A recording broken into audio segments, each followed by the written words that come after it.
Good morning, I'm Jared Kline. Thank you for waking up with us on this Black Friday, November 29th. David, that rain moved out of the area yesterday and turned out to be a great Thanksgiving day. It really did. First at noon, Tony Bennett in front of the mic, a day after stunning the sports world with news of his immediate retirement. We brought you his press conference from John Paul Jones Arena live right here on 29 News just an hour ago. Bennett got choked up when talking about his decision to step down.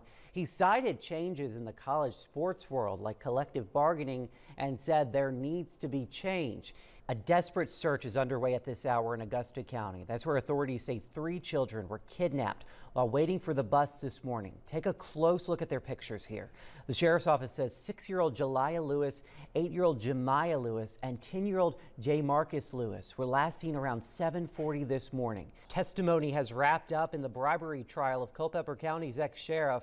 Scott Jenkins is accused of pocketing tens of thousands of dollars in exchange for badges. Maggie Glass joins us live from the federal courthouse in Charlottesville. And Maggie, Jenkins once again defending his actions on the stand today. The truck failed to cut a corner, causing, you can see it here, diesel fuel to pour out onto the street and even into a nearby creek.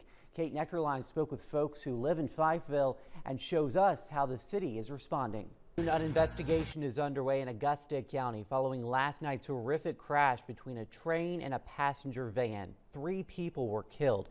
Destiny Harris joins us live from Augusta County with continuing coverage. Destiny. Candy Royer sentenced to life in prison for the death of Khaleesi Kutherill.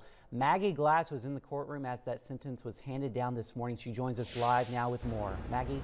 Good afternoon, I'm Jared Kline. It's a first alert weather day, so let's not waste any time here. Meteorologist David Rogers joins us with what he's tracking. David, so your shows, I've seen some of your videos, they're very high intensity.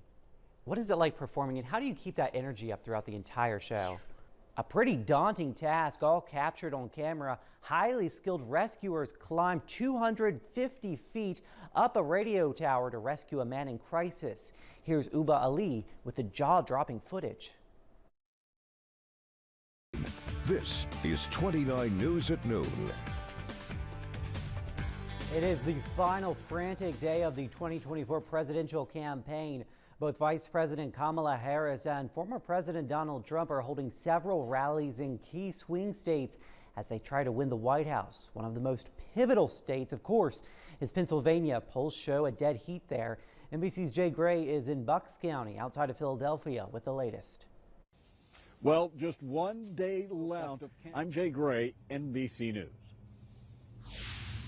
Now to our top stories we're following on this Monday. This year's Virginia Film Festival featured a documentary on Georgia O'Keeffe, and filmmakers celebrated right where the iconic artist got her start. Georgia O'Keeffe, The Brightness of Light, is the latest release by Charlottesville filmmaking duo Ellen Casey and Paul Wagner. They say they aim to honor the legacy of the Charlottesville art legend in this project. The film focuses on her contributions to the art world and women's rights. Rivanna River Company has opened up another sauna for the winter season in Charlottesville. This one will be open to the public.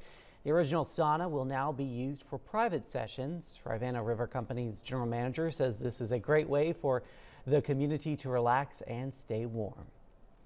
And the newest addition to Charlottesville Catholic Schools landscape came all the way from outer space. NASA donated the tree that was on board its Artemis 1 mission. The tree will now be part of the school's curriculum. One teacher says the lessons go beyond science. The tree also teaches students resilience and that little things can go far. Well, clocks were set back an hour yesterday, allowing many of us to get an extra hour of sleep. But one UVA expert says less daylight exposure can be triggering, especially for those with mental health issues. Gabby Womack has more. If you're feeling tired in Charlottesville, Gabby Womack, 29 News. A new study says children and pregnant women should curb their sugar intake. Researchers found reducing sugar during pregnancy and up to age 2 may cut a child's risk of chronic illnesses in adulthood. Specifically, it decreased the risk of type 2 diabetes by about 35%. It also dropped the risk of high blood pressure by about 20%. Diabetes is a chronic disease that is on the rise, but even if you're diagnosed with prediabetes, it doesn't mean time has run out to get yourself on the right track. Registered dietitian Rita Smith joins us with some lifestyle advice. Hi, this is Rita Smith, registered dietitian at Sentara Martha Jefferson Hospital. This is 29 News at Sunrise. Good morning, I'm Jared Kline. Thank you for waking up with us on this Black Friday, November 29th. David, for those early shoppers out there, they will want to be wearing their heavy coats this morning. And not just for this morning, Jared, throughout the day, although temperatures will warm into the 40s. Look at your 29 News 7-day forecast. Jared, back to you. All right, thank you, David. Hunters stopped by a Keswick church on Thanksgiving for a blessing before heading out for the day with their hounds. It's a ceremony that first started at Grace Episcopal Church in 1929. And as Avery Davis shows us, it still brings the community together to this day. Thanksgiving is all about tradition. In Keswick, Avery Davis, 29 News. People of all ages gathered at Boar's Head yesterday morning to run, walk, and of course, trot for a good cause. The Boar's Head Turkey Trot was in full swing to help patients at UVA Children's Hospital. The early morning rainy skies cleared up right before the runners took their marks, but before the 5K began, participants heard from the Lyons family, whose daughters were born prematurely at UVA. The Lyons family was greatly helped by the UVA Children's Hospital. Their daughters I think were born prematurely, and so they came out just to share their story, and it really, I think, brings extra meaning to this run, that everyone's running for a cause on Thanksgiving morning, and it's just so special. Todd Goodale with Boar's Head says it was the perfect way to kick off the holiday. He says he was particularly impressed by those who completed the 5K in full turkey costumes. We all have our favorite family Thanksgiving tradition, and for many it's going to the movies either before or after the big feast. The Violet Crown on the downtown mall is enjoying the benefits of this tradition. It's expecting Black Friday to be its busiest day of the holiday week. Keep an eye out. Their manager says there will be something for everyone this holiday season. We're an art house theater. We're always going to have those independent and art house documentaries, as well as the big blockbusters like Moana and Wicked. We're open every holiday. Being in the entertainment industry, we work when everybody else gets to play. Polson says the employees are still getting into some holiday cheer together.